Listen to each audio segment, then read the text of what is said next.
Hi again, Robert from allbellspalsy.info. As I always start my videos, go to the site please, tons of free information.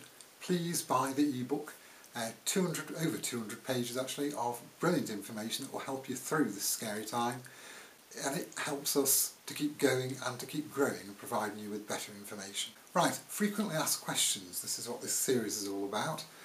There's a few that again I'm trying to link them together into sort of subject areas. What is Bell's palsy not, first of all? Well, it's not a stroke, right? And there's nothing wrong with your brain. You're not disabled. And leading on to the next question, how far will it spread? When will it stop getting worse? That's one that I get asked quite a lot. Well, it probably already has. It's very, very quick, Bell's palsy. It happens and comes on very quick, usually within 24 hours. If it's taken longer than 48 or say 72 hours, as I'd say mine probably did, it's probably not Bell's palsy. You want to go back to the doctors and say, you know, are you mistaken here because it's still getting worse? Usually it will have completely manifested itself within 24 to say 72 hours. It's not a slow, gradual thing. So if you're watching this video and you've had it a day, or you've just come back from the doctor or something, it has probably stopped, right? Take any medicines that they gave you, the antivirals, the steroids, if you had those. Don't worry if you didn't, it will sort itself out on its own, usually.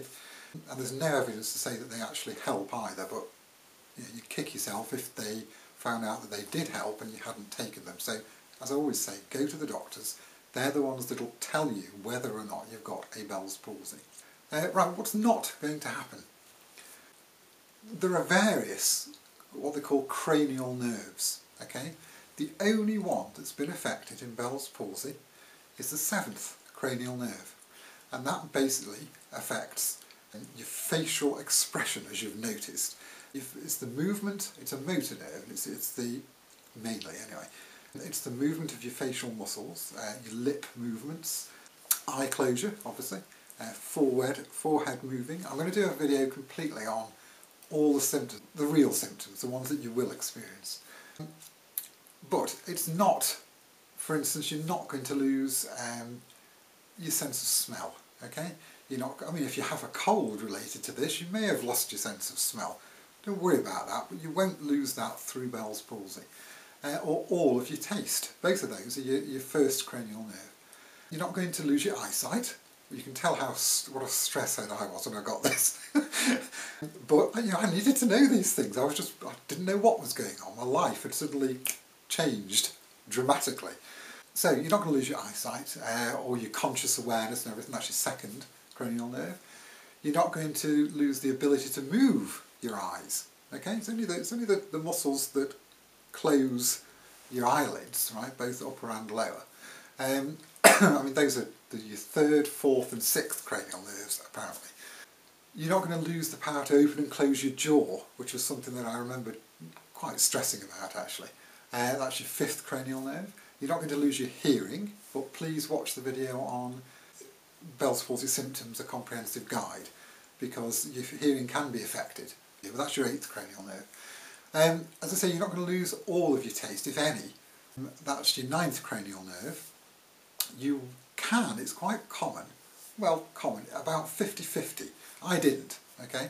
But it's quite common to lose the taste in the anterior part of your tongue, the front of your tongue, about the front 2/3 of your tongue, usually on the side which the Bell's palsy is affecting. And it's not that there's anything up with that nerve, it's just that because your cranial nerves are coming to different parts of your face, I don't want to use the word infection or anything because that's not proven, but the problem with one can slightly affect others. Okay, I don't mean there'll be anything wrong with those, it might just be, for example, if one is inflamed, then it might create, you know, a problem that one near it is being touched by it or something. It's not that that one's damaged, it's just the 7th cranial nerve that's damaged, and that is, or it's got a problem at the moment, and that is the one that's giving you the Bell's palsy. Oh, another one I was really stressed about, losing the power to swallow. No, not at all. that's your 10th cranial nerve. The power to turn your head or to move your neck. No, that's the 11th cranial nerve. And finally, you'll be glad to hear, to lose the use of your tongue, or even to swallow your tongue. Again, what a stress head I was at the time. But I'm glad now, because, yes, I suppose I am, because it's enabled me to produce this information for others. But that's your 12th cranial nerve. Again, nothing to do with it. So it's your 7th cranial nerve, okay? You might see it written as CN and then the Roman numeral 7, V and 1, 1.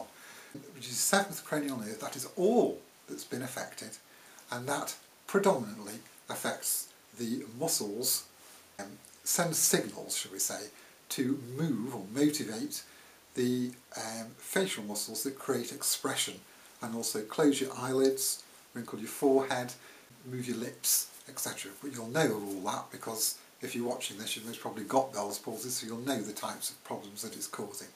But that's all it is, okay? So don't worry about these other things. If these other things, obviously, if you do happen to have problems with these other cranial nerve things that I've mentioned, then go back to your doctors. I am not a doctor, by the way. I think I've said this in other videos too, and I'll put it in the notes at the bottom. I am not a doctor. I am not medically trained, okay?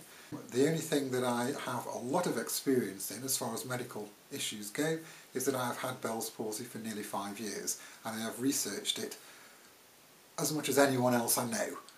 So go to the website, please buy the ebook. As I say, it keeps us going and growing to provide better information. I hope that's a bit of help. Until the next video, I wish you a speedy and complete recovery. Until then, take care.